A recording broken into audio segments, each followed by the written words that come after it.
వస్తుంది. అంటే మనలోనే మనకు వ్యతిరేకమైనటువంటి ధర్మం ఒకటి ఉండదు. అన్నీ మనమే ధర్మాలను సృష్టి చేసాం. మన వ్యక్తి ధర్మాలను ఒకటి పట్టుకుని విశ్వవ్యాపక ధర్మాలను ప్రవర్తింపజేస్తున్నాము. అంటే రాజుగారు చేసిన చట్టం వల్ల రాజుగారే దండింపబడటం వంటిది. ఆయన చట్టం చేశారు, అది ఆయనే వ్యాఖ్యం చేశారు.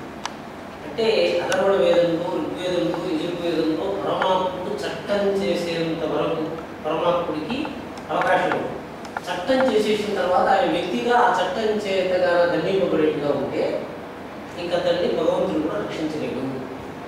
మరు ఇత్యాసందరూ అతని వ్యక్తి వ్యాపక ధర్మాన్ని నిర్మాణం చేస్తారు. కాబట్టి మనం ఎక్కడ జాగ్రత్తగా ఉండాలంటే నియమాన్ని చేస్తున్నప్పుడు వ్యక్తి దోషం ముందర మనం ఆ దోషం చేత కొట్టబడుతూ ఉంటేనే, కొట్టబడకుండా ఉంటేనే ఆ వ్యక్తి వ్యాపక ధర్మాన్ని మనం అంగీకరించాలి. లేకపోతే అది మనకు ప్రమాదం ఉంటుంది. దీన్నే మంత్రశాస్త్రంలో మంత్ర జపం చేసేటప్పుడు ఏం చేస్తున్నామంటే, మంత్రాన్ని ఇచ్చేటప్పుడు ఈ మంత్రము జీవుడికి విరోధంగా ఉందా లేకపోతే పరమాత్మకి విరోధంగా ఉందా అని చూసి, ఎట్లయితే రక్తాన్ని ఎక్కించేటప్పుడు మనం మ్యాచ్ అవుతుందా లేదా అని చూస్తున్నాం కదా, ఆ రకంగా మంత్రాన్ని అరవడం ప్రక్రియ చేత సిద్ధారి సోదరం అని సిద్ధమా అరినా అని చూసి ఆ మంత్రాన్ని వాడికి చెప్తాం. అంటే ఒకటి ఉపాసన చేస్తున్నప్పుడు వ్యక్తి విరుద్ధములు కానటువంటి ధర్మములు కనీస పక్షం మనలో ఉండాలి. మనకు విరుద్ధమైన ధర్మము మనలోనే ఉండటానికి పాపం. పాపం అంటే ఎట్లుంది? నువ్వు పాపం చేసావు, నువ్వు పాపి అని చెప్తే పాపం అంటే ఏంటి అనేటువంటి ప్రశ్న వస్తుంది కదా. విరుద్ధములైన ధర్మములు ఏకాధిష్టానాన్ని పొందినప్పుడు బలహీనమైన ధర్మాన్ని జీవుడు పట్టుకుంటే వాడు మరణాన్ని పొందుతాడు. రెండు విరుద్ధమైన ధర్మాలు ఒకే ఇంట్లో ఉన్నాయి. ఒక సింహము, ఒక కుందేలు ఒకే అడవిలో ఉన్నాయి. సింహం కుందేలు చంపేస్తుంది. ఇప్పుడు మనకు దుఃఖం కలుగుతుందా లేదా అని చెప్పేటప్పుడు మనం కుందేలు వైపు ఉన్నామా, మనం సింహం వైపు ఉన్నామా అని చూస్తాం. కుందేలు వైపు ఉంటే మనం దుఃఖిస్తాము, సింహం వైపు ఉంటే మనం సంతోషిస్తాం. రెండు విరుద్ధమైన ధర్మములు ఏకాధిష్టాలను పొందున్నాయి. ఏకాధిష్టానంలో ఉన్న విరుద్ధ ధర్మాలలో బలపార్శ్వం వైపు మీరుంటే మీరు ఆనందాన్ని, దుఃఖ పార్శ్వం వైపు మీరుంటే మరణాన్ని పొందుతారు. ఖచ్చితంగా ఏ అధిష్టానం కూడా విరోధ ధర్మాలు కూడా ఉండవు కదా. మనది అధిష్టానం అంటే జీవుడు. జీవాధిష్టానంలో విరోధ ధర్మాలు ఉన్నప్పుడు ఏది ధర్మజయం చేయగలుగుతుందో మీరు దాన్ని పట్టుకోవాలి. అందుకే నేను చెప్తున్నప్పుడు నిన్న ఒక చిన్న ప్రస్తావన వచ్చింది. ఇంట్రడక్టరీ పాయింట్ ఏమిటంటే, ఇప్పుడు మనం ఏం చేస్తున్నామంటే కృష్ణుడు భగవద్గీత చెప్పాడు అని భగవద్గీత పాఠాన్ని నేను మీకు చెప్తున్నాను అనుకోండి. మన వరకు మనందరం అంగీకరించాము, భగవద్గీత పట్ల గౌరవం ఉన్నది, మన మతాన్ని అనుసరించుకొని వెళ్ళిపోతుంది. అయితే ఎక్కడో అమెరికాలోనో ఎక్కడో రష్యాలో ఈ మధ్య చర్చ జరిగినట్టుగా గీతా శాస్త్రాన్ని చదవడానికి రష్యన్స్ ఒప్పుకోవాలనే దానికి క్వశ్చన్ వస్తే, అర్జునుడు యుద్ధం చేయనున్నాడు, యుద్ధం చేయనున్న వాడికి యుద్ధాన్ని ఉసిగొల్పడానికి చెప్పినటువంటి సంభాషణ చదివితే అందరూ యుద్ధం చేస్తారు కాబట్టి అది టెర్రరిస్ట్ టెక్స్ట్ అయిపోతుంది. అంటే ఇప్పుడు కృష్ణుడు ఒక టెర్రరిస్ట్ని, అంటే యుద్ధం చేసి భయపెట్టమని చెప్పే పుస్తకాన్ని ప్రపోజ్ చేశాడు కాబట్టి రష్యన్స్ భగవద్గీత చదవకూడదు కాబట్టి రష్యాలో భగవద్గీత నిషేధించారు. ఇప్పుడు మనం యోచిద్దాం, కృష్ణుడు స్వయాన మేనమామను చంపేశాడు.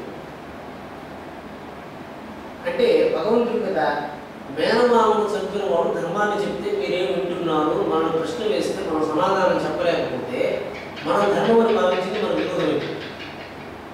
అంటే మన అంతఃకరణలో తెచ్చుకున్న ధర్మాలు విరోధాభిరోధ జ్ఞానం లేకుండా అంతఃకరణానికి తెచ్చుకున్న తర్వాత అవి ధర్మత్వాన్ని కోల్పోతే అవి మన సంహారం చేసేస్తాయి. మీరు ఈ ప్రశ్న నేను వేస్తూనే అవునండి మేనమామను చంపిన వాడిని నేను గురువుగా అంగీకరిస్తున్నాను అని మనందరం ఒప్పుకున్నట్టే అయింది కదా. అంటే కృష్ణుడు గొప్పవాడు ఎట్లయినాడు అంటే దీనికి మళ్ళీ మన ప్రశ్న తెలియకపోతే మన ధర్మమే మన విరోధం ఎప్పించుకోండి.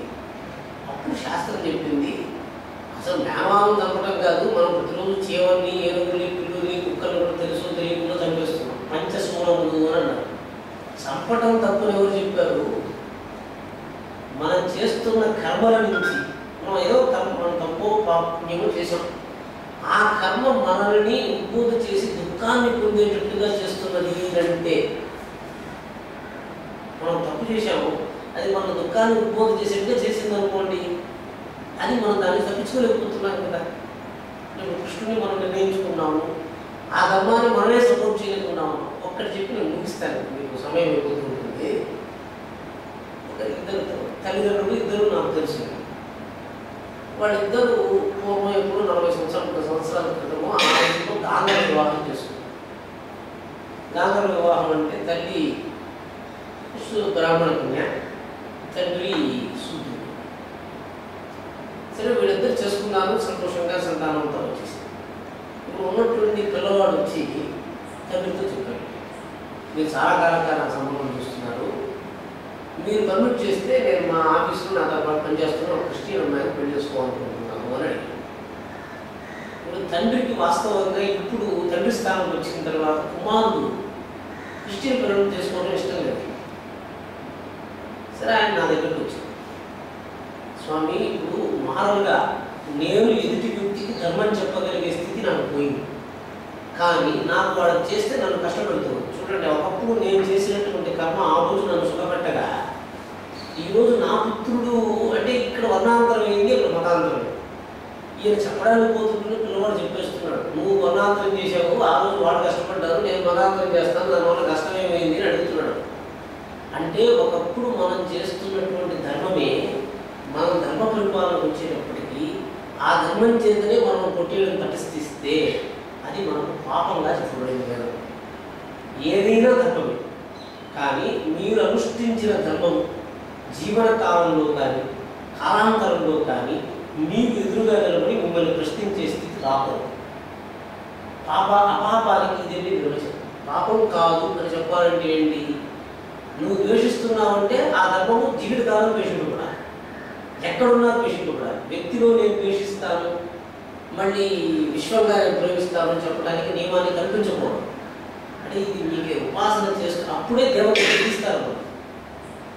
అంటే మీవంటి వారు లోకంలో ధర్మాన్ని పదాధికారంలో నిర్వర్తిస్తున్నటువంటి వాడికి విశ్వ వ్యక్తి ధర్మ నిర్మాణ సూత్రంలో ఉన్నటువంటి సునిశ్చితం వెళ్ళాయి.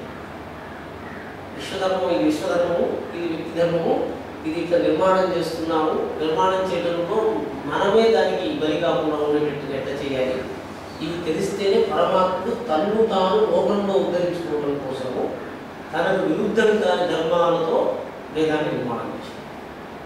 వేదం అంటే భగవద్ధర్మాన్ని పట్టుకుని అనుష్ఠిస్తున్న వాళ్ళకి కాలాంతరంలో అంటే ఇప్పుడు వేదం ఎందుకు చదవాలంటే ఈ తండ్రి గారు ఎవరైతే అప్పుడు వర్ణాంతరం చేసుకుని నేను సరి చేశాను, దానిలో ఏముంది వివాహంగా చేసుకున్నాను అనుకున్నవాడు కాలాంతరంలో ఆయనకి ఆ ధర్మం విరోధంగా వచ్చేసింది. చూసారా, ఏ ధర్మాన్ని అనుష్ఠిస్తే జీవిత కాలంలో మనకు మళ్ళీ ఆ ధర్మం విరోధంగా భాషించదు అని తెలియచేయడానికి ప్రమాణం ఏదైతే ఉందో అది వేదం అని చెప్పాలి. మనం ఈరోజు మనం సమానంగా తీసేసుకున్నాము, కానీ వేదం చెప్పింది ఈ ధర్మాన్ని నువ్వు ఈరోజు అనుసరించావు, రేపు నిన్ను కష్టపెడుతుంది. కాబట్టి పరస్పర విరోధ ధర్మాలను ఉత్పత్తి చేసేటువంటి జ్ఞానాన్ని నుంచి జాగ్రత్తగా ఉద్ధరించుకోవడం కోసమే మనం దేవతలను ఉపాసిస్తాం. ఇప్పుడు మెడికల్గా వస్తే మామూలుగా ఏంటంటే మీకు అరిస్టాటిల్ ఫస్ట్ టైం రక్తానికి ఇచ్చాడండి పశువులు. మనుషులకు గాయం తగిలిందండి, గాయం తగిలితే అంతవరకు బ్లడ్ ట్రాన్స్ఫ్యూషన్ లేదండి. First time Aristotle experimental blood transfusion. మనుషులు ఎవరు ఇవ్వడానికి సిద్ధంగా లేదు. అప్పుడు ఏం చేశాడంటే ఒక దూడ, అప్పుడే పుట్టినటువంటి దూడ నుంచి రక్తాన్ని తీసి ఒక మనుషుడికి ఎక్కించాడు. ఎక్కిస్తే వాడు బతికాడు. అదే యాదృచ్ఛికంగా ఏమైందంటే 20 సంవత్సరాలు బ్లడ్ ట్రాన్స్ఫ్యూషన్ జరిగిన తర్వాత అతనికి మళ్ళీ ప్రమాదం వచ్చింది. అదే అరిస్టాటిల్ అతనికి మళ్ళీ ఇంకో దూడ రక్తాన్ని ఎక్కించాడు. ఆ పిల్లవాడు చచ్చిపోయాడు.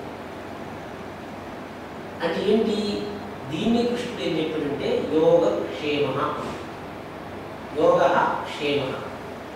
యోగ క్షేమ అంటే నాలో చేరుతున్న నియమము. ఎవరో ఒకసారి ఎప్పుడో గుజరాత్ నుంచి ఎవరో స్వామి మిమ్మల్ని కలవాలంటున్నారు, ఎవరో వర్తమానం పంపించారు. అంటే ఉదాహరణకి నాకు ఒక నాయకుడు తెలుసు, సిన్హానే తెలుసు అనుకోండి. సిన్హా తెలుసు అనుకుంటే సిన్హా తెలిసిన తర్వాత ఉన్నట్టు నుంచి స్వామిని చూడాలనుకుంటున్నానండి, ఇంకో జడ్జి నాకు వర్తమానం పంపించారు. నేను మాట్లాడవద్దా అని నేను యోచిస్తున్నాను. ఎట్లా చెప్పాలి, how can I fix the criteria that I can accept to see or not to see. వెంటనే నేనేం విచారణ చేయాలంటే ఆల్రెడీ ఇప్పటికే నాలో ఉంది కదా, ఆయన దగ్గరికి వెళ్ళి అడగాలి, అయ్యా నన్ను ఎవరో చూడదలుచుకుంటున్నాను, ఈ వచ్చేటువంటి వ్యక్తి నీకు విరోధం కలిగిస్తున్నవాడా, నీకు దుఃఖం కలిగిస్తాడా అని విచారించాలి. అప్పుడు విచారిస్తే అయ్యా నాకు దుఃఖం లేదు మీరు చూడవచ్చు అంటే దాని పేరు క్షేమము ఉంటుంది. మన ఇంట్లో ఒక పిల్లలు తెచ్చుకుంటున్నాము, మన ఇంట్లో వచ్చే పిల్ల మన తల్లిలో మన అమ్మను మన కుమారులో మన నుంచి వేరు చేసి ఎందుకు ఉండకూడదు అంటే లోపలికి చేర్చుకునే ఏ నియమం కూడా అంతకు పూర్వము చేర్చినటువంటి నియమాన్ని నాశనం చేసేదిగా ఉండకూడదు. నియమాన్ని నిర్మాణం చేసేటప్పుడు you have already something with you. A new friend should not destroy the old friend. So then only the friendship continues. If a new friendship you are inviting is creating destruction of the old friendship, then the new friend will destroy everything. So that's why this is again the very principle. So see that ఇప్పుడు మీకు స్నేహంలో విరోధం వస్తుంది. ఉదాహరణకి తండ్రి గారు కుమారుడు ఇద్దరు ఉన్నారు. కాలాంతరంలో అన్నదమ్ముల్లో ఒకడు తండ్రితో విరోధం వచ్చింది. విరోధం వస్తే తండ్రి పార్శ్వంలో ఉండాలా లేకపోతే సోదరుడి పార్శ్వంలో ఉండాలా ధర్మశాస్త్రంలో ప్రశ్న వేశారు. దానికి ఏం చెప్పాడంటే మూల స్నేహాన్ని నాశనం చేసేటువంటి తత్వం ఏదైతే ఉందో అది అన్ని మూలాలను నాశనం చేసేస్తుంది. వృద్ధి చేసేటువంటి పార్శ్వం ఏదైతే ఉందో మళ్ళీ అటువంటి స్నేహాన్ని వెయ్యింటిని ఉత్పత్తి చేస్తుంది.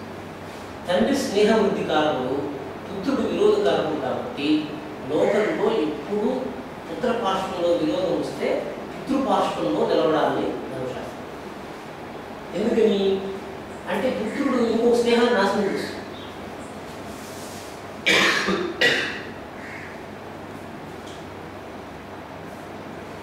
పుత్రుడు స్నేహాన్ని నాశనం చేస్తున్నారు కదా, మనతో పాటు స్నేహం అంటే స్నేహనాశనం ఎవరు చేస్తున్నారు అంటే స్నేహనాశనం చేస్తున్నవాడు ఆగామి స్నేహధర్మాన్ని నాశనం చేసేస్తారు.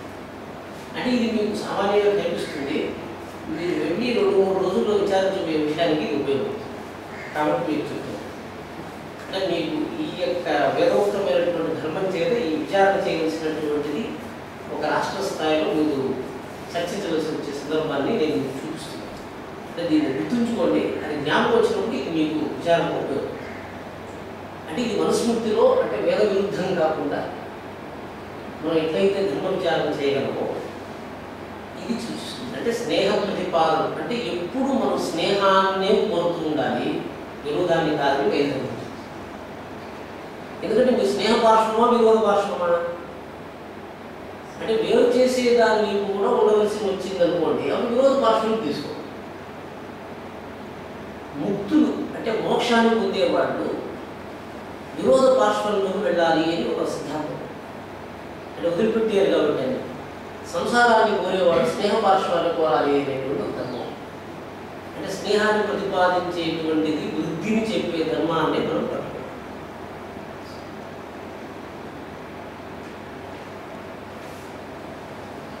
అంటే అట్లా పట్టుకున్నట్లయితే మనకు స్నేహ వృద్ధి అంతఃకరణ వృద్ధి చెందుతుంది.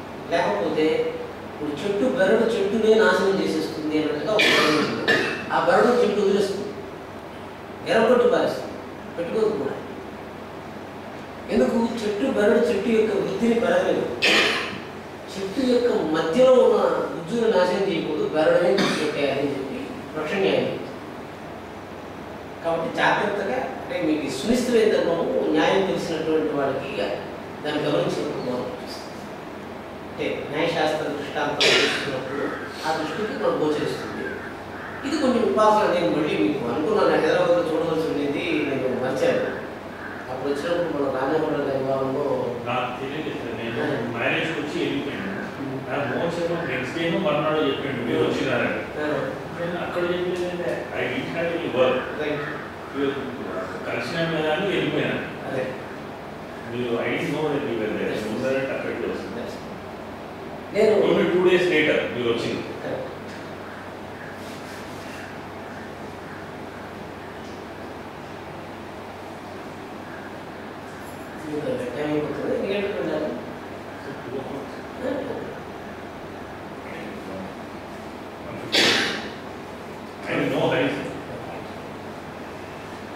కాబట్టి ధర్మము ధృత్వ ఇప్పుడు మనకి సరే ఒక విషయం గుర్తయింది. అంటే మామూలుగా నియమాన్ని ఎందుకు ధరించాలి? భగవంతుడు ఏకో దేవ సర్వభూతేషు కూడా, ఏకో దేవ అంటే పరమాత్ముడు ఒక్కడే అన్ని ధర్మాన్ని ధరిస్తున్నాడు. అంటే ఇప్పుడు ద్వేషము ప్రీతి అనే రెండు ధర్మాలు భగవంతుడే ధరిస్తున్నప్పుడు భగవంతుడు అన్ని ధర్మాలని ఎట్లా విరోధం లేకుండా ఇప్పుడు మనమైతే ఇక్కడ ఉన్న అధిష్టానాన్ని మార్చగలుగుతున్నాం, కానీ అదే పరమాత్మ యొక్క స్థానం. అంటే ఇది నా ఇల్లు అని అనుకున్నప్పుడు ఏకాధిష్టానం వచ్చింది. విశ్వవ్యాపకమైనటువంటి పరమాత్ముడికి రెండు ధర్మాల పట్ల విరోధమో ప్రీతి పెట్టగలుగుతుంది అని అడిగారు. అంటే ఇప్పుడు this is the universe. Let us suppose a tiger is there in my premises. What can I do? I have to set it out of my premises. If I say that set it out of my premises, what extent my premises is existing? And if you tell my premises is this much, then I can set the tiger outside. But for Supreme, he himself is the premises. So then how Supreme will set away the tiger from his own premises? వ్యాఘ్రాన్ని తన యొక్క premises నుంచి భగవంతుడు బయటపెట్టలేడు కదా. అంటే భగవంతుడు దానికి ఏమని చెప్పాడంటే జీవభావం, నేను మీకు చెప్పింది జీవభావాన్ని పట్టుకున్నప్పుడు, అంటే మీ ధర్మాన్ని రక్షించాలి, మీ శరీరాన్ని మీరు రక్షించాలనుకున్నాం. పరమాత్మ ధర్మాన్ని రక్షించవలసి వస్తే యస్మిన్ సర్వాణి భూతాని ఆత్మన్యేవానుపస్థిత తత్ర కో మోహ కో ద్వేష ఏకత్వం అనుపస్థిత. ఇప్పుడు మీరు పులిని ద్వేషించవలసి వస్తే ఎందుకు పులిని ద్వేషించవలసి వచ్చింది అని ఒక ద్వేషం ఉంది మీకు తెలిసిపోయింది, దట్స్ వై నో ప్రాబ్లం. ఇప్పుడు పులిని ద్వేషించాలండి, ఎందుకు ద్వేషిస్తారు పులిని అంటే మనకు ప్రీతికరమైన వస్తువు ఉంది, ఆ ప్రీతికరమైన వస్తువుని అది పట్టుకెళ్ళిపోతుంది, మన నుంచి వేరు చేసేస్తుంది. అటువంటి పులి మన దగ్గర కూర్చుంది. మనకు ప్రీతికరమైన వస్తువు ఏది? ప్రాణం. పులిని మనం ఎందుకు ద్వేషిస్తున్నాము అంటే ప్రాణం అహం, ప్రాణము నేను. అంటే మనం గాలిని నేను అని ఉపాసిస్తూ ఉంటాము. ఇప్పుడు మామూలుగా మన బ్రాహ్మణ్యంలో స్మార్తులు, మధ్వలు, వైష్ణవులు ముగ్గురు ఉంటారు. దాంట్లో మధ్వలు అనేటువంటి వాళ్ళు దేవతని ఎట్లా ఉపాసిస్తారంటే హరి ముఖ్యతత్వం, వాయు ప్రాణతత్వం అని ఉపాసిస్తారు. ఉపాసించడం అంటే మీరున్నారు, there are so many professions. నేను ఎవరిని అని అంటే నేను అడ్వకేట్ని అని మీరు చెప్పడానికి స్టార్ట్ చేశారు కదా. Why did not you pick up remaining things to associate with the ego?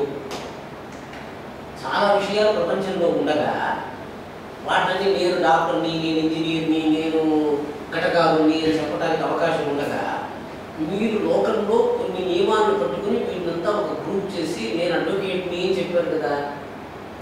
అంటే ఈ మొట్టమొదట సంబంధము ఏర్పడే దాన్ని బట్టి శత్రుత్వం తెలుస్తుంది.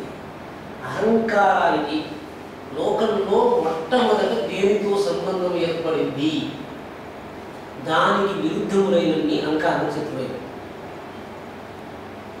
ఇప్పుడు వచ్చే పిల్ల ఏం చేస్తుంది, అత్తగారు నాకు నచ్చదు చెప్పింది అనుకోండి, అత్తగారు నచ్చకపోతే అప్పులు ఎన్నో ఉంటాయి లేదు కదా. అంటే కాలాంతరంలో కూడా మా అమ్మ నాకు నచ్చడం లేదని కుమారుతో చెప్పింది అనుకోండి, కారణం ఏంటి? అసలు రావడానికి లోకంలో రావడానికి తల్లి కదా కారణం.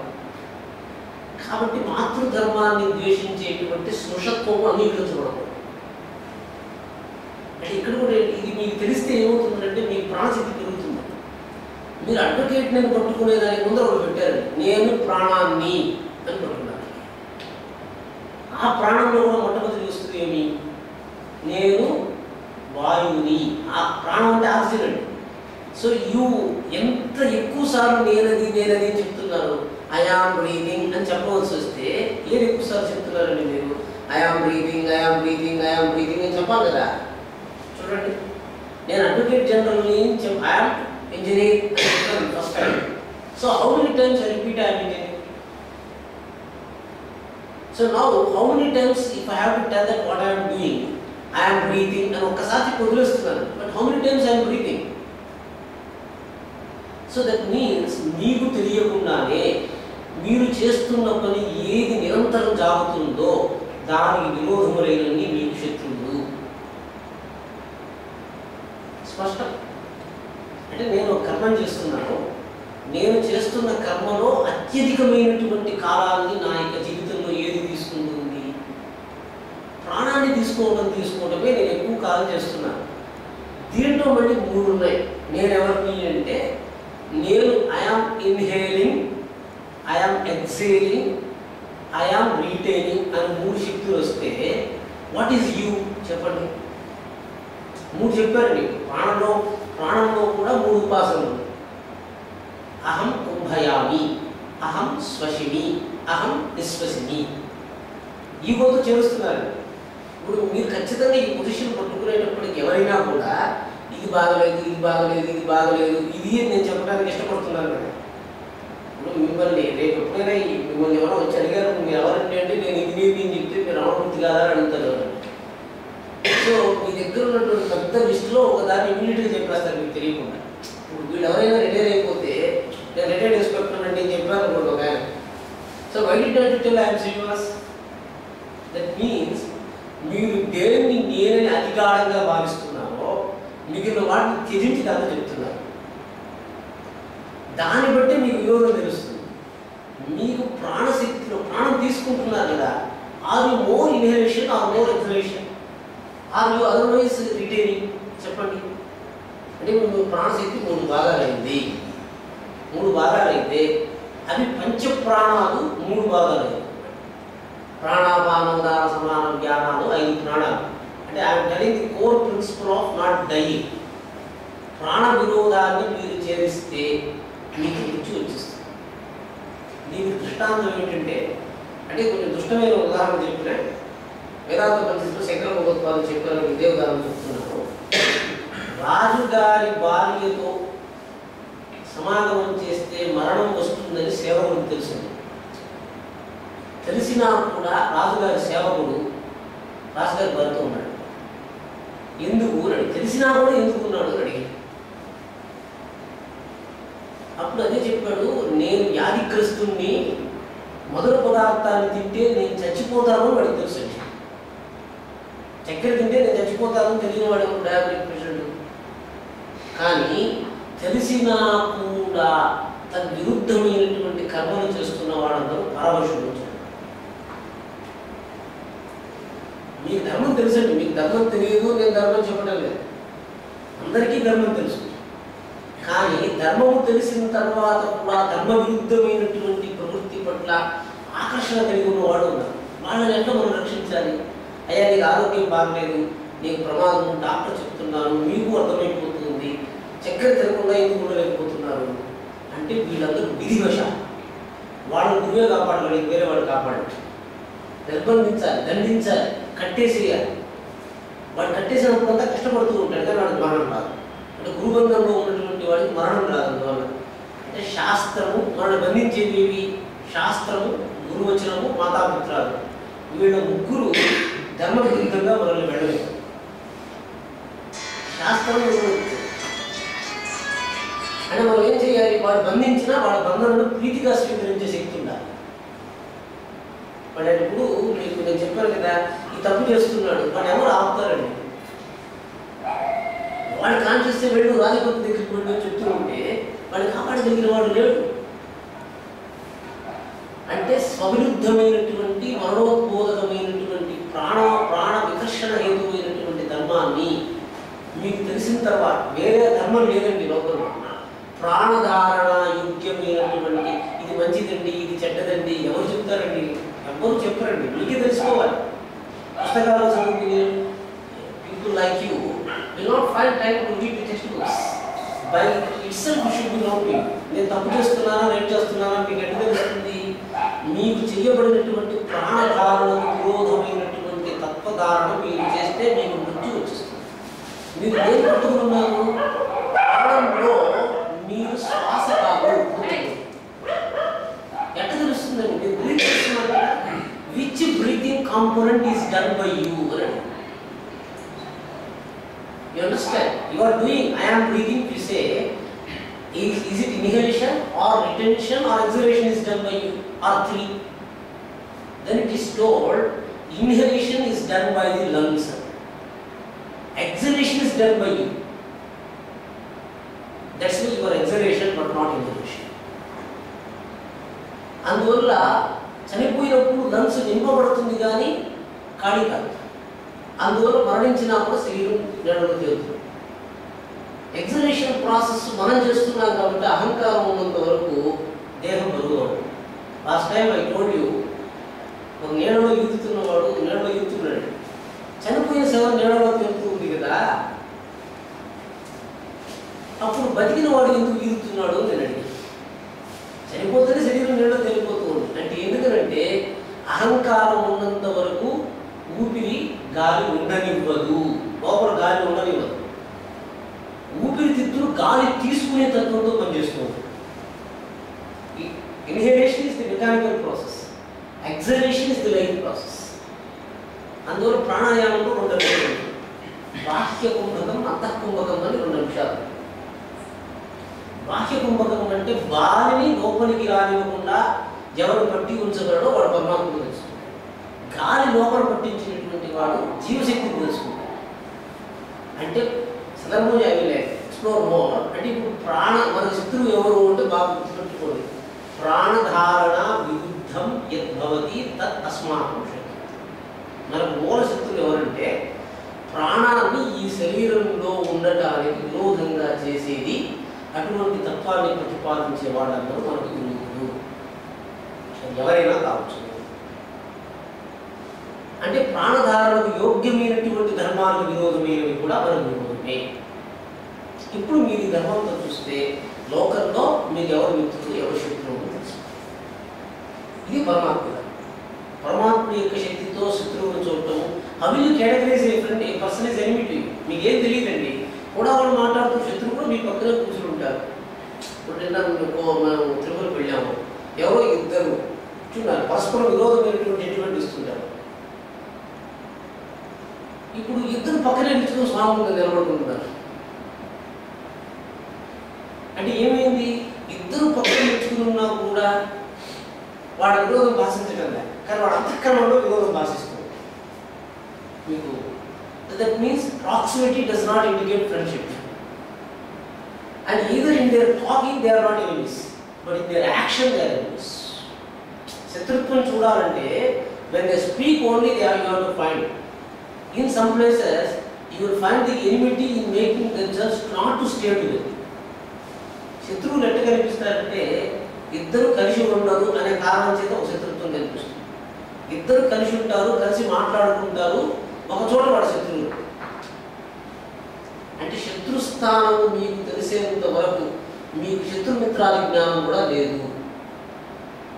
శత్రుమిత్రాది జ్ఞానం లేనటువంటి వాడు శాస్త్రంతోనే స్నేహం చేయాలి. ఎవరినైనా మనం పిల్లలు తెచ్చుకోవాలంటే అంటే మనకు తెలియనటువంటి కష్టం ఎక్కడ వస్తున్నది అంటే, ఒక పిల్లలు తెచ్చుకోవాలంటే జాతకాలు చూసి అన్నీ కుదిరిపోతూ ఉందా, ఒక పిల్లవాడిని చేసుకోవాలన్న నియమం ఏర్పరిచినట్టే ఒక స్నేహితులను చూసుకోవడానికి కూడా శాస్త్రంలో ఇతరుతో నేను స్నేహం చేయొచ్చా లేదా అని ధర్మ విచారం చేయకపోవడం వల్ల అధర్మమైనటువంటి స్నేహాలు మనకు వస్తున్నాయి. You are examining to fill a position of a wife or a child or something, but you are never examining by a procedure whether this person deserves to come into the fold of my friendship. If you cannot do that, be sure that you are damaging yourself. You are damaging, you are killing yourself. విరోధం లోపలికి వచ్చేసింది అనుకోండి, స్నేహం ముసుగులో మన ఇంటికి వచ్చేస్తుంది. స్నేహం ముసుగులో వచ్చేస్తే కోడలు వచ్చినట్టే స్నేహితులు వచ్చేసాడు, వాడు నాశనం చేసేస్తాడు. కాబట్టి స్నేహం కూడా don't declare friendship unless it is limited by శాస్త్ర. ఎందుకు స్నేహ శత్రుత్వాలు తెలుసుకునే శక్తి మనకు లేదు. మన రూట్ ఏంటో మనం టెంపరీగా మనం పొజిషన్ హోల్డ్ చేస్తాం. ఆ పొజిషన్ కన్వీనియంట్గా మన ఫ్రెండ్షిప్ చూడకండి. మరణకాలం మనతో స్నేహం చేయగలిగే పొజిషన్ ఉంటుంది.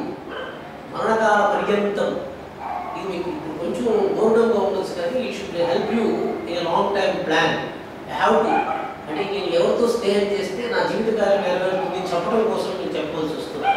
You are going to see a person whom you have to at least meet for 25 years. అది మీరు నిర్ణయం చేయలేకపోయినారు అనుకోండి, your friendship is lost. And you have to understand the principle basing on which you have to continue that relation. ఏ ధర్మం చేత స్నేహాన్ని ఇప్పుడు భార్యను పెళ్లి చేస్తున్నారు.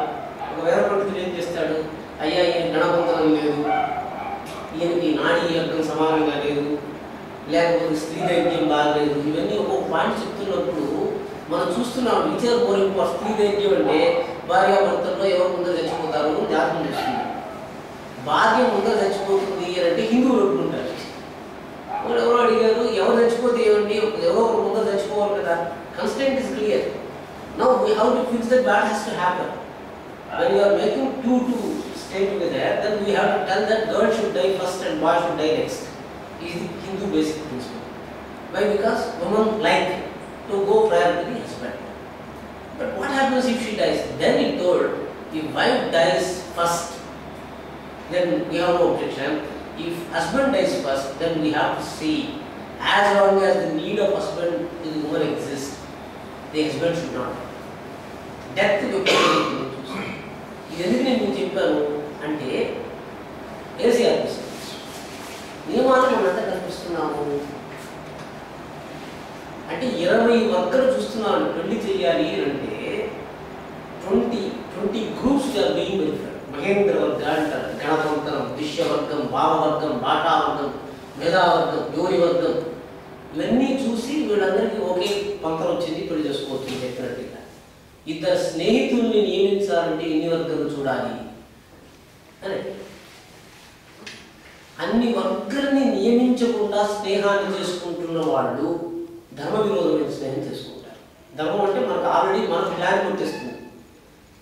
మీకు అంటే ఇప్పుడు ఒకరిని వివాహం చేసుకున్నాను, చేసుకున్న కొంతకాలానికి ఆమెకు కష్టం వచ్చింది, అని చచ్చిపోతుంది, 10 నెలలు చచ్చిపోతుంది, నేనేం చేయాలా అంటే విరోధం లేదండి, ప్రాకృతికంగానే చచ్చిపోయింది. అప్పుడు రెండో పెళ్లి చేసుకోవడం కష్టమైపోతుంది. You cannot make second arguments for second marriage. అంటే లోకంలో కొన్ని ధర్మాలు ఒక్క పర్యాయమే చేయగలిగి ఉంటుంది అన్న ధర్మాలని చేసేటప్పుడు శాస్త్రంతో అతి జాగ్రత్తగా విమర్శించాలి. అంటే అంత విమర్శించినా కూడా మన బోధకి ఇవి రావడం దుర్లభం అని శాస్త్రం చెప్తుంది. ఇది రెండోది. అంటే యోగక్షేమాల రెండింటిని శాస్త్రధర్మంగా గుర్తించిన వాడికి మరణం రాదని ఉపనిషత్ వాక్యం. మన దగ్గర ఏది ఉండాలి ఏది ఉండకూడదు అని ఎవరు తెలుసుకుంటాడో, ఇప్పుడు శంకర్ వాడు బాగా చనిపోయారు, is a doctor. So when he met me, I indicated one point. నేను చెప్పాను, I'm retired doctor, I have nothing to do. నేను అప్పుడు ఆయన చెప్పాను, why you are getting retired అంటే, ఇప్పుడు మామూలుగా నేను మీకు ఒక వస్తువుని ఇచ్చాను, ఇది మీ దగ్గర పెట్టుకుని ఉండండి, ఎంతకాలం పెట్టుకుని ఉండమంటారు అని అడిగారు కదా, అడుగుతారు. అంటే మనకు చేరినటువంటి వస్తువులతో సంయోగం ఎంతకాలం ఉండొచ్చు.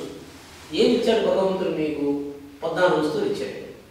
నేను చూడనండి, నాకు కళ్ళు కావాలని చెప్తే కళ్ళు ఎందుకండి వాడికి, చూడండి వాడికి కళ్ళు ఎందుకు, మాట్లాడడం రోజు ఎందుకండి. దట్ మీన్స్ 14 ఉపకరణాలు భగవంతుడు మనకి ఇచ్చినప్పుడు శాస్త్రోక్తంగా వాటిని ఉపయోగించినటువంటి వాడికి మరణం వచ్చేస్తుంది. అంటే ఏంటి? God is ready to plug away from you. ఆయన పెరుగుకుంటాడు. ఇప్పుడు నేను డాక్టర్ని అనే జ్ఞానాన్ని ఇచ్చి 60 సంవత్సరాలు అవుతుంది, నేను డాక్టర్ కాదు, నేను ఇంట్లో కూర్చొని కాఫీ తాగుతూ ఉంటానంటే ఆ జ్ఞానం ఎందుకండి ఇంకా ఆయనకి? Don't mistake. అంటే I told him, government has retained you to officially to pay the salary. Why can't you work and still continue as a doctor? Use that knowledge. That means whatever you discard creating a cause, unofficially by you, and know that that cause is your death. Your death.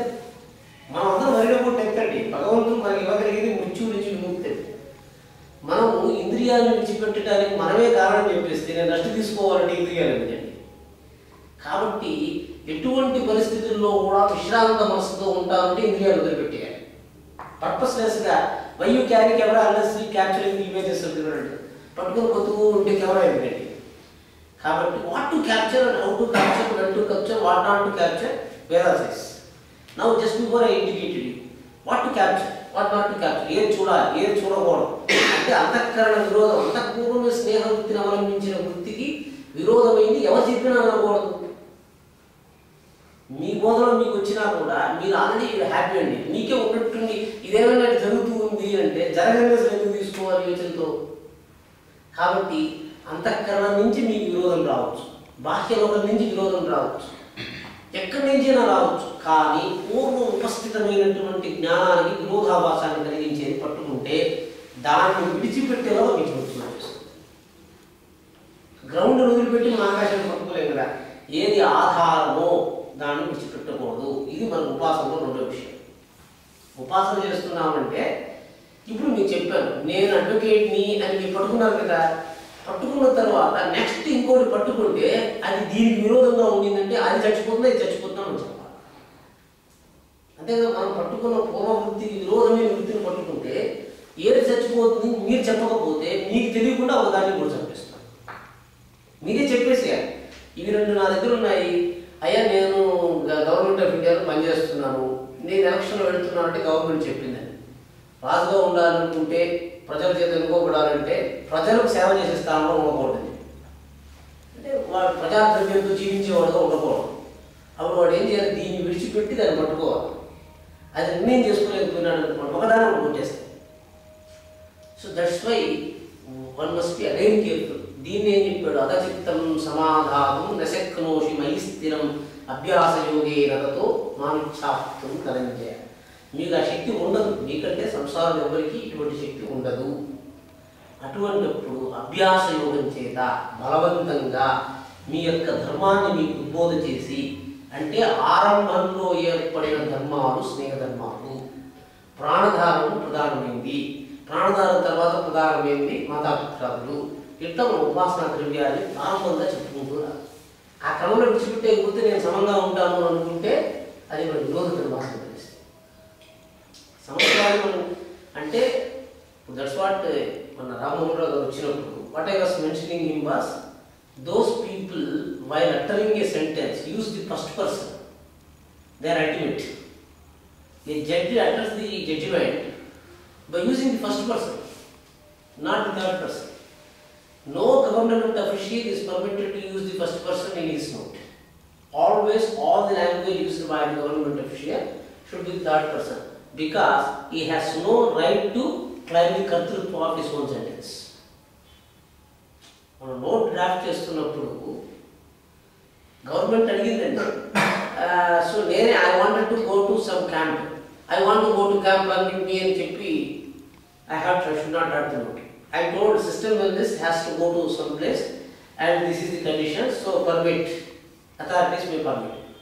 So that means what, I cannot say that I want to go, only system wellness has to go there. But a person who is powerful to use the first person, ఒక నిమిషం మీరు మాట్లాడండి,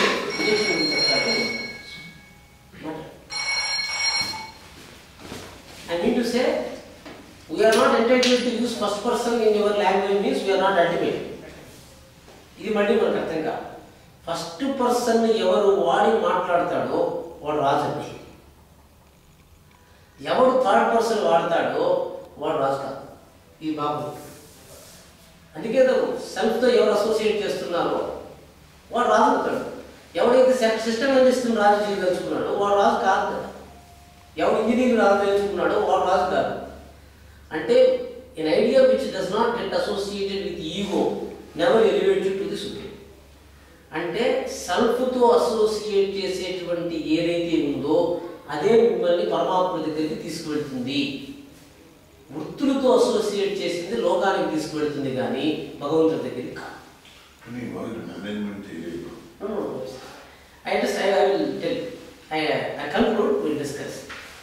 అంటే వృత్తులతో associate చేయడం ఏంటంటే ఇప్పుడు మీరు ప్రపంచంలో చేసేంత వృత్తులండి, యు డూ ఇట్. అంటే మనకు క్లారిటీ ఉండాలి, లోక వ్యవహారము ఆంతరంగిక వ్యవహారం.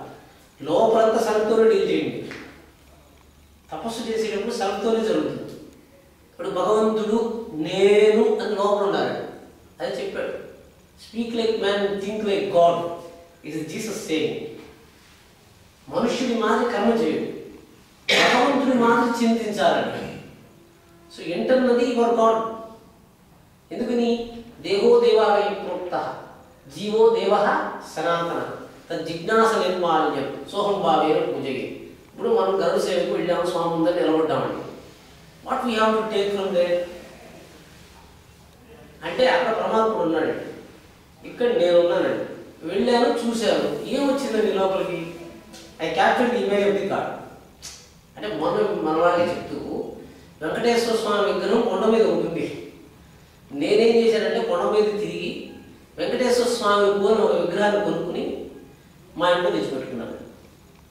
అంటే వాట్ ఈస్ దట్?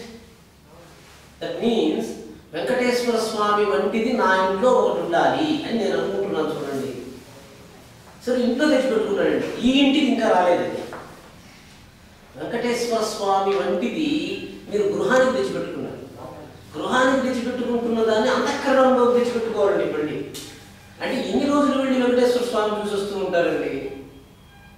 అంటే నడవగలిగినన్ని రోజులు, వెళ్ళగలిగిన రోజులు, చూడగలిగిన రోజులు వెంకటేశ్వర స్వామి దగ్గరికి వెళ్తారు, వస్తారు. ఒక రోజు వెళ్ళలేదు. No Indian temple system permit you die in the premises of the temple. Then why that? భగవంతుడి దగ్గరికి వెళ్ళి ప్రాణం విడిచిపెట్టాలి అని మనం అనుకుంటే మన శాస్త్రం చెప్తుందండి, భగవంతుడి సన్నిధిలో ప్రాణం విడిచిపెట్టాలండి. ఏ యొక్క ఆలయ ధర్మశాస్త్రంలో కూడా, ఆగమశాస్త్రంలో కూడా మందిరంలో మనం సాగటానికి అనుమతించదు. కాన్ఫ్లిక్ట్ ఆఫ్ ఇంట్రెస్ట్ వచ్చింది చూడండి. మనం దేవసన్నిధిలో ప్రాణం విడిచిపెట్టాలి కదా మనకు తాత్పర్యం ఉంటుంది. దైవ సన్నిధిలో ప్రాణం విడిచిపెట్టాలని చెప్తూ దేవాలయంలో చచ్చిపోతే దేవుడికి సంమోక్షం చేస్తున్నారు కదా. అంటే ఎందుకని అంటే వాడు చెప్పాడు, దేవాలయంలో కాదు ప్రాణం విడిచిపెట్టవలసింది, ఆలయంలో ఉన్న సమస్త ద్రవ్యాన్ని అంతఃకరణంలో తెచ్చుకుని అంతఃకరణంలో ఉన్న దేవ సన్నిధిలో ప్రాణం విడిచిపెట్టడమే శాస్త్రం చెప్పింది. కానీ లోకంలో ఉన్న విగ్రహం దగ్గర కొడుకు చచ్చిపోవడం కాదు. అంటే ఒక శిల్పి ఒక విగ్రహాన్ని చిక్కాడు, స్త్రీ మూర్తి. ఎవరో చూశారండి, ఒక కళాపోషకుడు చూస్తే ఇది రంభ విగ్రహం అని అడిగాడు. వాడు అవును రంభన్నాడు. వాడు కొంతకాలం వెళ్ళిన తర్వాత ఎవరో చూశారు, లక్ష్మిగా ఉంది అన్నాడు. మనకి దేవతలన్నీ ఏం తెలుసండి, ఒక ఆమె ఒక లక్ష్మి ఒక కమలాన్ని పట్టుకుని ఏకపాదంలో నిలబడి ఏనుగు మీద చేతులు వేస్తుంది అని లక్ష్మీ స్వరూపాన్ని శాస్త్రంలో వర్ణించారు. ఏ రంభ కూడా కమలాన్ని పట్టుకుని ఏనుగు పట్టుకుని నిలబడుతుంది అంటే దాన్ని చెప్పాడు, లక్ష్మీ స్వరూపం అని లోపలికి తెచ్చుకోవాల్సిందే. మనం తెచ్చుకుని లోపల పెట్టుకుని ఆ సాన్నిధ్యంలో మనము శరీరాన్ని విడిచిపెట్టాలి. అంటే ఏంటి అంటే అప్పుడు కంట్రోల్ బిహేవియర్ వచ్చింది. లేకపోతే అక్కడ చనిపోతే మనం దుష్టులుగా భావిస్తాం.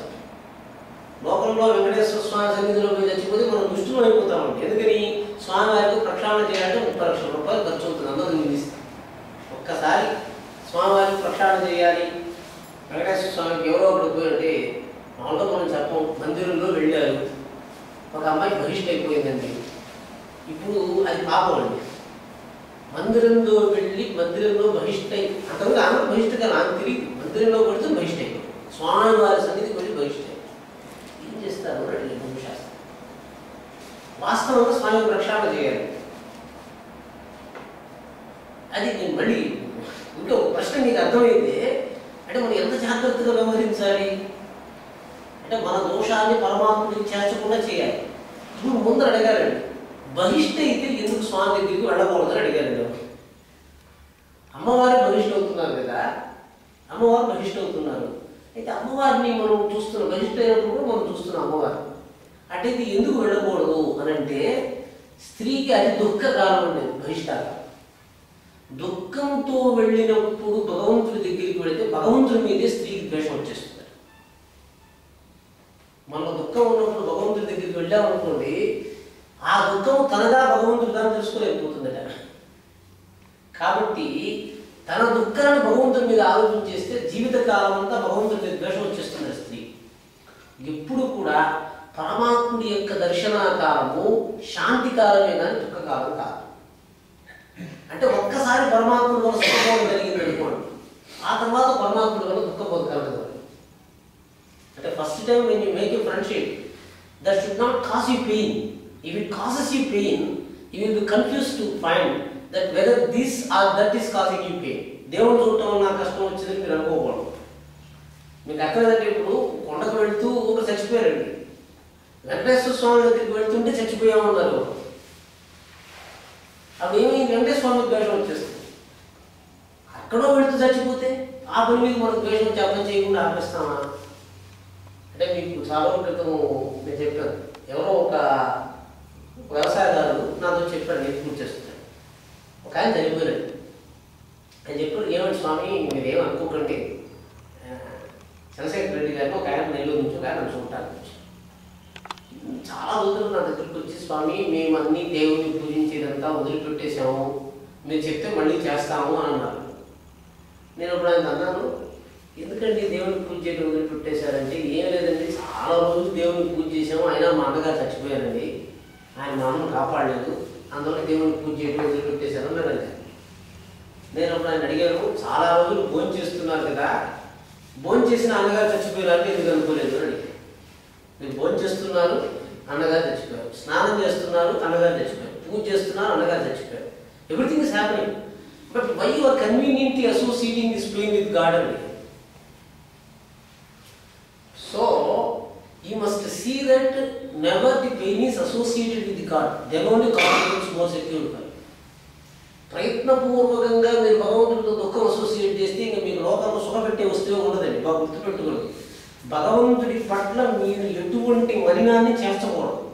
అందుకోసం భగవంతుడి దగ్గరికి మనం మలినంతో వెళ్ళాలి.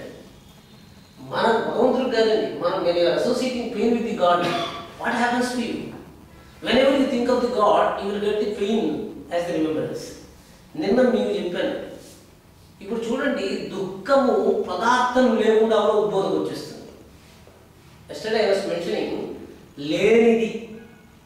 లేనిది ఉన్నట్టు భ్రమింపజేస్తుంది అంటే దుఃఖము. సుఖము ఉంటేనే మీకు కలుగుతుంది. అంటే దట్ మీన్స్ టు సే, మీకు కష్టకారణం లేదు, స్మరిస్తే కష్టం వచ్చేసింది చూడండి. కానీ స్వీట్గా నాలుగు తీయగా ఉండాలనుకున్నారు, చక్కెర వేయకుండా మీకు చక్కెర గుర్తుకు రాదు. సుఖము ఉన్నదాని వల్లే వస్తుంది, దుఃఖము మాత్రము లేని దాని వల్ల కూడా వస్తుంది. Simple theory. You have to understand, pain comes even without non existing thing, but comfort does not exist without non existing. అంటే కంఫర్ట్ రావాలంటే ఎగ్జిస్టెన్స్ ఉండాలి. ఆనందం మాత్రమే ఉంది అని నిన్న డిఫ్యూజ్ లాజిక్తో వీ హావ్ కన్క్లూడెడ్. ఆనందం ఉంది, ఉన్నదే మీకు ఆనందాన్ని ఇస్తుంది, లేనిది ఇవ్వదు. సిద్ధాంతం ఉంది. అటైతే లేనిది దుఃఖం ఇస్తుంది, లేనిది ఆనందం ఇవ్వదు. ఇవి మీకు అర్థమైపోతే, కాబట్టి దుఃఖాన్ని ఎప్పుడు ఉన్నదానితో అసోసియేట్ చేయకండి. పరమాత్ముడిని ఉన్నాడు అని మీరు అనుకుంటే, మీకున్న దుఃఖము పరమాత్ముడితో కలిపారంటే పరమాత్ముడు కూడా దుఃఖం అయిపోతాడు. కాబట్టి always create the cause of happiness with the supreme, then he continues to give you the happiness. If you associate pain with the supreme under any circumstance, the Lord becomes painful. And friendship పోతుందండి, అంటే భగవంతుడితో మీరు second చేయాలి. కాబట్టి ప్రయత్నపూర్వకంగా భగవంతుడితో సుఖ సంయోగమే చేయాలి. ఇది సిద్ధాంతం. మీకు ఎక్కలేదా టైమ్స్ ఓకే అమ్మా? పర్లేదు, 1:30 బయలుదేరుతాం సార్. అంటే ఒకటి, అంటే సుఖాలు లోకంలో ఉన్న ద్రవ్యము ఎట్లా సుఖమైంది నిన్న మనం మాట్లాడుకుంటూ వచ్చాం. శివుడికి అభిషేకం చేస్తున్నారు. ఎస్టర్డే ఆస్క్ ఏ క్వశ్చన్, ఒక రాయిని తీసుకుని దాని మీద ఒక బిందె నీళ్లు పోస్తే మీరు ఏమొస్తుంది అనుకున్నారండి? మామూలుగా మనం మాట్లాడుకున్నాం, నేను భగవద్వేషిని కాదు, కానీ మనం ఒక ప్రశ్న, భగవంతుడు ఒక శివలింగం రాయి ఉన్నది, ఒక రుబ్బులో తీసి పెట్టాడు, దాని మీద ఒక బిందె నీళ్లు చూశాడు, అభిషేకం అని చెప్పారు. అభిషేకం చేస్తున్నాను, టికెట్ చూసాము, నాకు ఆనందం వచ్చిందని. ఎవరు అడిగారు? అవునండి, రాయి మీద నీళ్లు పోస్తే మీకు ఎట్లా ఆనందం వచ్చింది అని అడిగారు. యాక్చువల్లీ టెక్నికల్ అంతే కదా, ఒక రాయి తీసుకుని వచ్చి రాయి మీద నీళ్లు పోస్తే నాకు ఆనందం వచ్చింది మీరు చెప్తున్నారంటే, పృష్ఠతాడన దంతభంగ, పిల్ల మీద కొడితే మూతి పళ్ళు రాలిపోయాయని చెప్తున్నాడు. అంటే న్యాయం తప్పుగా ఉంది కదా. ఈశ్వరుడు మీద నీళ్లు పోస్తే నీకేమిటండి ఆనందం రావడం, ఎట్టొచ్చింది అది తెలియాలి. ఇప్పుడు ఉదాహరణకి మీ ఇంట్లో గచ్చు కడుగుతూ ఉన్నారండి, ప్రతిరోజు నీళ్లు పోసి గచ్చు కడుగుతున్నారు, మీకు ఆనందం వచ్చిందా లేదా అని. ఒక 10 రోజులు మీ ఇల్లు కడగలేదు అనుకోండి, అది కంఫర్టబుల్. అంటే ఈ ఇల్లు కడగలేదు, మీకు కోపం వచ్చేస్తుంది కదా. అప్పుడు పిలిచి ఇంట్లో ఉన్న సేవకులను ఎవరినో పురస్కారాలను పిలిచి ఏ ఇల్లు శుభ్రంగా లేదు, కడగలేదని చెప్పారు. అంటే నాది అనుకున్న గోడలని కడుగుతూ ఉంటే నాకు ఆనందం ఉంది. ఇప్పుడు ఆ శివలింగము అక్కడ చూపించబడింది కదండి, దాన్ని పరిశుభ్రం చేస్తే నాకు ఆనందం వస్తుంది అని చెప్పటం ఏంటంటే, నా ఇల్లు ఒకటి ఉంది, దాన్ని కడిగితే నాకు ఆనందం వస్తుంది అని మీరు ఒప్పుకుంటే, అక్కడ ఉన్న రాయి కూడా నేనే, దాన్ని కడిగితే నాకు ఆనందం వస్తుంది. అది మీకు క్లియర్గా కాలేదనుకోండి, ఇప్పుడు లోకంలో 15 సంవత్సరాల పిల్లవాడికి భార్యను పెళ్లి చేస్తే వాడికి ఆనందం రాదండి. ఒక కళత్ర వస్తువుని కళత్ర వస్తువుని నాది అని అనుకోవటానికి 18 సంవత్సరాలు 20 సంవత్సరాలు ఇద్దరికి వస్తే కానీ ఇది నాది అనుకోలేడు. ఈశ్వరుడి యొక్క లింగము ఆత్మస్వరూపము అనే జ్ఞానం సిద్ధించితే కానీ భగవంతుడికి అభిషేకం చేస్తే వాడికి ఆ జ్ఞానం రాదు. ఆకలి లేని వాడికి అన్న పదార్థాన్ని చూస్తే లాలోత్పత్తి జరిగినట్టుగా ఈశ్వరలింగాన్నో విష్ణువునో అభిషేక వేళలో చూస్తే మనకు ఆనందం ఉత్పత్తి కావాలంటే పరమాత్మ సంబంధమైనటువంటి అంతఃకరణ ద్రవ్యం పరిణితి చెంది ఉండాలి. పరిణితి చెంది ఉంటేనే వాడికి అభిషేకం చేసినప్పుడు ఓహో ఇది నాకు జరుగుతుంది అంటే. ఇప్పుడు నిన్న కూడా మనం అనుకున్నది ఏంటంటే, మీరు హైదరాబాద్లో ఉన్నారండి, మీ యొక్క శక్తి రాష్ట్రం అంతా వ్యాపించింది ఎట్లా తెలుస్తుంది అంటే, మీరేం చేశారంటే ఒకరిని పంపించారు, నువ్వు వెళ్ళి నా పేరు చెప్పు నీకు జరిగిపోతుంది అన్నాడు. ఈయన తిరుపతికి వచ్చాయా పలానా రెడ్డి గారు ఈయన పంపించారు ఇది అంటూనే ఆయన తీసుకుని విమానంలో తెచ్చిన మొదలుకొని తీసుకుని ఊరంతా తిప్పి మళ్ళీ తీసి పంపించేసి, అంటే మీ నామాన్ని దేని మీద ఆరోపిస్తే దానికి మీకు కలిగినంత భోగం కలిగింది అంటే మీ నామం అంత బలమైపోయిందిగా కదా. అంటే పరమాత్ముడి యొక్క నామం మనది అని అనుకుంటే పరమాత్ముడి యొక్క నామం పట్ల ఆవహించిన శక్తి అంతా మీకు వచ్చేస్తుంది. అంటే ఇది మీకు అర్థం కట్టడానికి one time Girish Kumar my self going for temple. సరే గిరీష్ కుమార్ గారితో నేను అన్నాను, గిరీష్ కుమార్ గారు మీరు దేవుని దర్శనం చేస్తున్నారు, మీకు పుణ్యం ఇసుమంత కూడా రాదని చెప్పారు. ఏం స్వామి చెప్తున్నారు ఏమంటే, ఎప్పుడూ డైరెక్టర్ జనరలే పోతున్నాడు స్వామిని చూడటానికి, ఒకరోజు కూడా గిరీష్ కుమార్ గారు వెళ్తున్నట్టుగా లేదు. స్వామిని చూడటానికి డైరెక్టర్ జనరల్ వచ్చారు, పేపర్లో వేశారండి. అంటే ఏంటి, మీరు సంపాదించిన పుణ్యం అంతా ఉపాధిని పడుతుందండి. భక్తి పెట్టుకోండి, మనకి ఎంత పుణ్యం సంపాదించిన ఉపాధి కూడా ఉందంటే ఉపాధి పట్టిస్తుంది. నేను I'm working in government of India institution. నేను బికాస్ ఆఫ్ ఈ ప్రాజెక్ట్ 20 crores ఎంతో ప్రాజెక్ట్ వచ్చింది. నేను ప్రాజెక్ట్ ఫైనల్ స్టేజ్లో ఒక మాట అన్నాను, me if you permit me I will try to execute this project with 10 lakhs or 2 lakhs నేను కంప్లీట్ చేస్తాను. సరే they allowed me and I have seen that project is completed. After that I have to spend 50,000 rupees for a project which I am not sure to get the result of it. Then I asked the Vice Chancellor, sir, because you know that I have saved 20 crores to the government of India. So if you waste 50,000 rupees, what will you do for me? I am not no Chandrasekhar. If you waste it, you should be punished. If you save, we appreciate you. But తప్పు చేస్తే Chandrasekhar salary నుంచి recover చేస్తారు, correct చేస్తే engineer అకౌంట్కి debit చేస్తారు, credit చేస్తారు. అంటే ఏంటి, పుణ్యము ఉపాధికి, పాపము జీవుడికి. బాగా గుర్తుపెట్టుకుంటే అది ధర్మసూత్రం.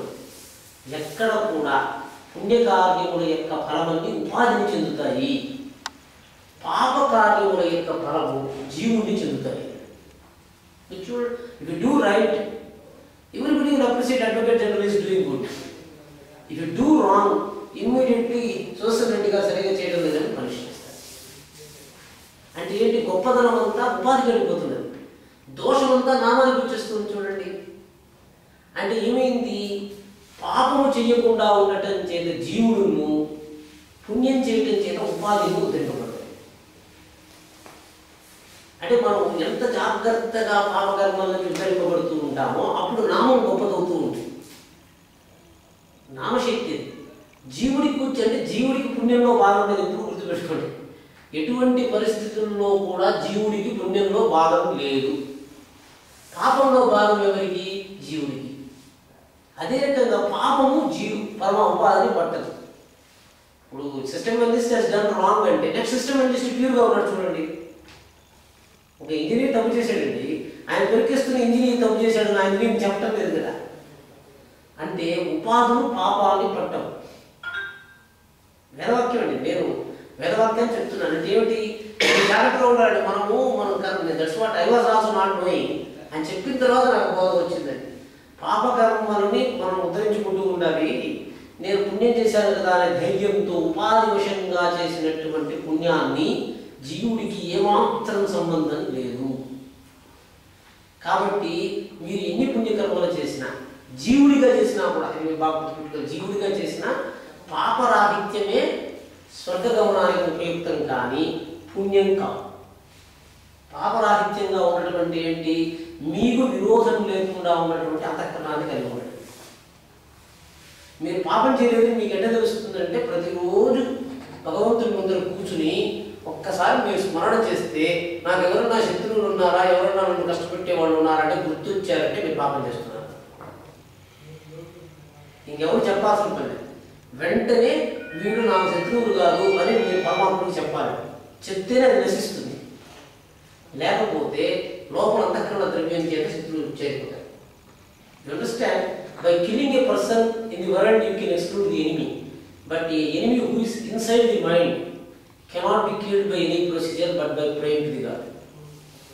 భగవంతుడికి నివేదన చేయటం చేతే శత్రుత్వము నశిస్తుంది. లోపల ఉన్న శత్రువుని కర్రతో కొట్టి ఆయుధాన్ని వేరు చేసినట్టుగా మనస్సులో చేరినటువంటి దోషాన్ని మనము ఎటువంటి పరిస్థితుల్లో వేరు చేయం. పరమాత్ముడికి నీవు చెప్పటం చేత మాత్రమే. అంటే సూర్యశ్చమాన్యశ్చమన్యపదయశ్చమన్యపదేభ్యః పాపేభ్యో రక్షందాం అంటే మనం చెప్తున్నాడు భగవంతుడి ముందర కూర్చుని. అంటే రాజుగారు తప్పు చేశానండి, నేను ఎప్పుడు నేను పవిత్రుడు అవుతాను అంటే ఇప్పుడు చూసినా భయంగా ఉంది.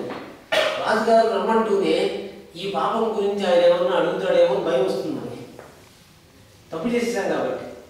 మీరు పిలిచినప్పుడంతా వెంటనే జంపుతూ ఉంటారండి. ఏది భగవంతుడి దగ్గరికి, ప్రభువు దగ్గరికి, దేవతల దగ్గరికి వెళ్ళడానికి జంగేటట్టు చేస్తూ ఉంటుందో అది పాపం అంటే. ఇంకో నిర్వచనం అంటే భగవంతుడి దగ్గర ఆయన పిలిచినప్పుడంతా ఇది ఏమన్నా ఆయన అడిగితే మనం ఏం చెప్పాలి ప్రశ్న మనకే ఉదయిస్తుంది. అంటే చేయవలసిన విధిని నిర్వర్తించకపోవటం వల్ల సేవకు ప్రభువు చేయలేదు. విద్యుక్తమైన ధర్మాన్ని చేయకపోవటం వల్ల సేవకు రాజును చూడలేడు. విధి ధర్మానికి విరుద్ధంగా నేను ప్రస్తావన చేస్తాను. ముఖ్యమైన విషయం అంటే పరమాత్ముడు అంతఃకరణలో ఉన్నాడు. ఎక్కడ ఉన్నాడంటే హృదయంలో ఉన్నాడంటే. ఆయన దగ్గరికి మనం వెళ్ళాలంటే మనకి ఏమిటి అడ్డు? మన ఇంట్లో ఉన్నాడంటే. మీ ఇంట్లో పూజ గృహం పెట్టుకుని ఉన్నారు, కట్టే చెట్లు పెట్టించేశారు, పూజ గృహాన్ని పడలేకపోతున్నారు.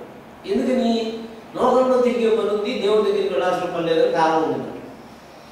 అందువల్ల మనం భగవంతుడి దగ్గరికి వెళ్ళటం లేదు. తల్లిగారు చూడలేదండి ఎవరు, వేదంలో చెప్పారు. తల్లి దేవత కదా, ప్రతిరోజు వాడు వెళ్ళి తల్లిని చూడలేకపోతుంది. ఎందుకు చూడటం లేదు? తల్లితో అవసరం లేదు కాబట్టి చూడటం లేదు.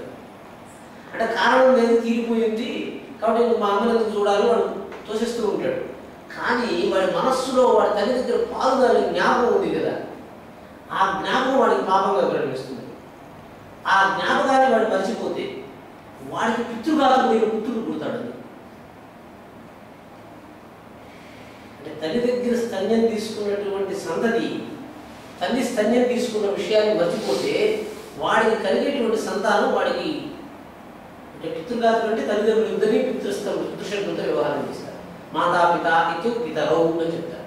పితృఘాతుడైనటువంటి వాడు పుడతాడు అని అంటే ఆ స్మరణ వల్లే పిల్లల్లో మన మీద ప్రీతి కలుగుతుంది. అంటే ఇంతకుముందు చెప్పాను కదా, మనలో అంత పూర్వము చేరినటువంటి దాన్ని విడిచిపెట్టేయవలసిన హేతువు వస్తే అది మనకు ఘాతం పుట్టిస్తుంది. కాబట్టి తల్లిని ఒకప్పుడు సేవించారు అంటే జీవితకాలం సేవించవలసి వస్తుంది. అందువల్ల మీకు మనకు యాక్చువల్గా 3 నెలలకో 4 నెలలకో తల్లితో అవసరం సంవత్సరానికి తీరిపోయిందండి. Really we don't have the cost of relation. ఆమె పాలు వాసన పనిలేదు కానీ మర్చిపోకూడదని వేదని చెప్తూ ఉంది. ఎందుకు చెప్పింది అంటే లోపల స్మృతి ఉంది కదా, ఆ స్మృతిని మరవడం మనకు తెలియదు. అది మరవడం తెలియకపోతే మాతృ విరోధమైన వాక్యాలని మిమ్మల్ని చంపేస్తాయి. లోపల చేరుంది కాబట్టి మాతృ విరోధ వాక్యాలని మీకు ఒకప్పుడు తల్లి మీద ప్రేమ ఉంది కదా, ఆ ప్రీతి మీ హృదయంలో ఉంది కదా, మాతృ విరోధమైన వాక్యం చెప్తే ఏమైంది? హృదయాన్ని ఘాతం పడిపోతుందండి. తల్లి మీద ప్రీతి ఎప్పుడు ఉంటుంది అని అడిగాడు. అంటే తల్లి తండ్రి ఇద్దరు అనుకోండి, గురువు. ఇప్పుడు ఒక పుస్తకం ఉందండి, వేర్ ఇస్ యువర్ నేమ్ పుస్తకం కొంటూనే మీ పేరు ఎక్కడ రాస్తారండి? మీరు ఆన్ ది ముఖం ఫ్రంట్ పేజ్ మీద రాస్తారు కదా. అంటే the whole entry, first lovable entry in your book is made in the heart. వేదం చెప్పి మీకు ఎందుకు ప్రాణాన్ని మీరు వేరు చేయలేరు అనేదని నేను చెప్తున్నాను. ప్రపంచంలో అత్యంత అనుదాయకం, ప్రీతిపాత్రం, ప్రథమం వస్తువు హృదయే స్థిరోభవతి. అత్యంత ఆప్తమైంది, అతి ప్రధానమైంది, అతి ప్రథమమైంది. లోకంలో మొట్టమొదటి ప్రీతి వస్తువు ఏదండి మీకు? తండ్రి కూడా కాదండి. ఎందుకని? పుట్టడమే వాడు తల్లి నుంచి వేరు కాకుండా పుడతాడు. వేరైనప్పుడు నేను ఆమె ఒంటరితో పుడతాడు. అప్పుడు అది హృదయంలో వెళ్ళిపోయిందండి. హృదయస్థానంలో వచ్చి కూర్చుంది వెళ్ళి. ఇప్పుడు దాన్ని కొట్టే మాటలు ఎవరో చెప్పు. లోకంలో వాడు భార్య వచ్చి అమ్మ దుర్మార్గులను చెప్తూ ఉంటే వాడు వింటూ ఉంటే ఉన్నా కూడా హృదయంలో గాయమైపోతున్నాడు. బయటికి హెల్దీగా కనిపిస్తుంటాడు, హార్ట్ ఇంజురీ అయిపోతుంది, వాడికి హృదయం బలహీనమవుతుంది. తర్వాత లోకంలో అత్యంత ప్రీతిపాత్రమైన వస్తువులన్నీ హృదయంలోకి వెళ్తాయి. ఎందుకు ఇది చెప్తున్నానంటే, ధనము ప్రీతి అనుకున్నటువంటి వాడికి ఇన్కమ్ ట్యాక్స్ రైడింగ్ జరుగుతున్న హాస్పిటల్ వచ్చేస్తుంది. అంటే నేను అన్ని ఉదాహరణ చెప్తే టైం లేట్ అయిపోతుంది కాబట్టి I have examine every mechanism. ఇప్పుడు భార్య చచ్చిపోయింది అనుకోండి వాడికి, అంటే వేదంలో అంటే రామాయణంలో వచ్చింది ప్రస్థానం. మనం చాలామంది చచ్చిపోతున్నారు. స్నేహితులు దుఃఖం మళ్ళీ ఎందుకు వచ్చింది? మనకు అత్యంత ఆప్తులు లోకంలో మాయమైపోతున్నారు. అంటే దశరథుడు చనిపోయినాడు. అప్పుడు వశిష్ఠుడు అంటాడు, ఎవరో వెళ్ళి ఆయన ఎక్కడంటే ఆయన దశరథుడు చచ్చిపోతే, తండ్రి చచ్చిపోతే ఎంత దుఃఖం ఉంటుంది, తల్లి చచ్చిపోతే ఎంత దుఃఖం ఉంటుంది, భార్య చచ్చిపోతే ఎంత దుఃఖం ఉంటుంది, పుత్రుడు చచ్చిపోతే ఎంత దుఃఖం ఉంటుంది అని మెషర్ చేయాల్సి వచ్చిందండి రామాయణం. దానికి ఏం చెప్పాడంటే, మాతృ దుఃఖంతో షాణ్మాసం, తల్లి చనిపోతే 10 సంవత్సరాలు దాటిన పిల్లవాడికి 6 నెలల కాలం దుఃఖం ఉంటుంది. తల్లి చచ్చిపోతే కుమారుడికి 6 నెలల కాలం దుఃఖం ఉంటుంది. తండ్రి చచ్చిపోతే పుత్ర దుఃఖంతో వత్సరం. పెద్దవాడికి, పుట్టిన పిల్లవాడికి కాదు, వృద్ధుడికి తండ్రి చచ్చిపోతే 1 సంవత్సరం ఉంటుంది. భార్య చచ్చిపోతే జాయా దుఃఖం పునర్భార్య. భార్య చచ్చిపోతే మళ్ళీ పెళ్లి చేసుకునేంత వరకు వాడి దుఃఖం ఉంటుంది. పుత్ర దుఃఖం, సంతానం చచ్చిపోయింది అనుకోండి, చచ్చే పర్యంతం పోతుంది. అంటే ఎందుకని అంటే శ్రవణకుడు చచ్చిపోయాడు కదా, శ్రవణ కుమారుడు చచ్చిపోయాడు కదా దశరథుడి దగ్గర. చచ్చిపోతే ఎందుకు అంత శాపం బలీయంగా పనిచేసిందంటే, జీవిత కాలము ఇంకా ఈ దుఃఖము మన దగ్గర నుంచి విడివడదు అన్న మనస్సుతో కలిగిన వాడు ఒక శబ్దాన్ని వాడితే అది శాపం అని చెప్పాడు. చెప్తే ఎట్లా చచ్చిపోయినాడు అని మనం అనుకుంటున్నాం కదా. దుర్మార్గుడు చావడానికి వాడు చావడండి. ఆ యొక్క శబ్దం మనకు విషం ఉండాలి. విషం ఏమిటి? దుఃఖం ఉండాలి. శబ్దం వెనక దుఃఖం లేకపోతే శాపం పనిచేయదు. విష్ణువు చెప్పినవాడు శాపం పనిచేయదు. శాపం ఎప్పుడు పనిచేస్తుంది? శబ్దం వెనక అత్యంత వేగదాయకమైనటువంటి దుఃఖం ఉండాలి. ఆ దుఃఖం ఏం చేస్తుంది అంటే, ఇప్పుడు శ్రవణ కుమారుడు చచ్చిపోయాడు కదా, శ్రవణ కుమారుడు చచ్చిపోతూనే వాడికి మరణ పర్యంతం ఉండవలసిన దుఃఖం హృదయంలో వచ్చింది. వస్తువుని ఆ దుఃఖం దేవుడు కొట్టారు వాళ్ళు, వెంటిలేట్ చేయాలి. ఆ దుఃఖం ఎప్పుడో పోయిపోతే వాళ్ళు కష్టపడతారు. అప్పుడు వాళ్ళు ఏం చేశారంటే, నువ్వు కూడా మారే కష్టపడు అనే వాక్యంతో ఆ యొక్క దుఃఖాన్ని పెట్టారు, పెట్టి వదిలిపెట్టేశారు. వెంటనే ఆ వాక్యమే వాళ్ళ హృదయాన్ని కొట్టేసింది, దశరథుడిని కొట్టేసింది. మీకు అర్థం అంటే, అత్యంత జాగ్రత్తగా దుఃఖదావారత హృదయస్థ వాక్య వజ్ర సమానమైనటువంటి దానికి అభిఘాతంగా ఎప్పుడు నిలబడకూడదు. లోకంలో సుప్రతిష్ఠితమైనటువంటి ధర్మాలను నిందించినప్పుడు శిక్షింపబడతారు. ఏమేమి మీకు శాపాలు కలిగిస్తాయి అంటే, సుప్రతిష్ఠిత ధర్మాలు. తల్లిని నిందించడం వల్ల తల్లికి కూడా కష్టం కలగదండి. తల్లి పట్ల ప్రీతి ఉన్న 100 మంది చెప్పించేస్తారు. మీరేమనుకుంటారంటే, నేను మిమ్మల్ని అడిగితే మీరు కష్టపడతారని మనం అనుకుంటున్నాం. మీ పట్ల ప్రీతి ఉన్న 9 చెప్పించేస్తారు. ఆ శాపం వల్ల కష్టపడతారు. గురు నిందకులు, దైవ నిందకులు, దేవాగురు శాపాల వల్ల నష్టపోవచ్చు. ఇది మీకు స్పష్టంగా తెలియదు. గురు దేవతా నిందకులు, దేవతలు, గురువులు, మాతృదేవ వాడు శపించలేదు సంతానం. పుత్రుడు అంటే ఘాతం ఘాత, సంతానాన్ని శపించడానికి తల్లిదండ్రులకి శాపం రాదని. ఎవరు శపిస్తారు అంటే మిగిలిన సహోదరులు శపిస్తారు. అంటే ఏంటి అంటే దేవతల్ని, రాజుగారిని, భగవంతుణ్ణి, గురువుని నిందించిన వాళ్ళు సమమైనటువంటి పరివారం చేత ప్రతిష్ఠ చేత జీవిస్తున్న వాళ్ళ శాపం చేత నశించు. చాలు. నేను మళ్ళీ హైదరాబాద్ వచ్చినప్పుడు చూస్తాను. నేను I want to initiate you in the spiritual path. So educate ఒక్క నిమిషం.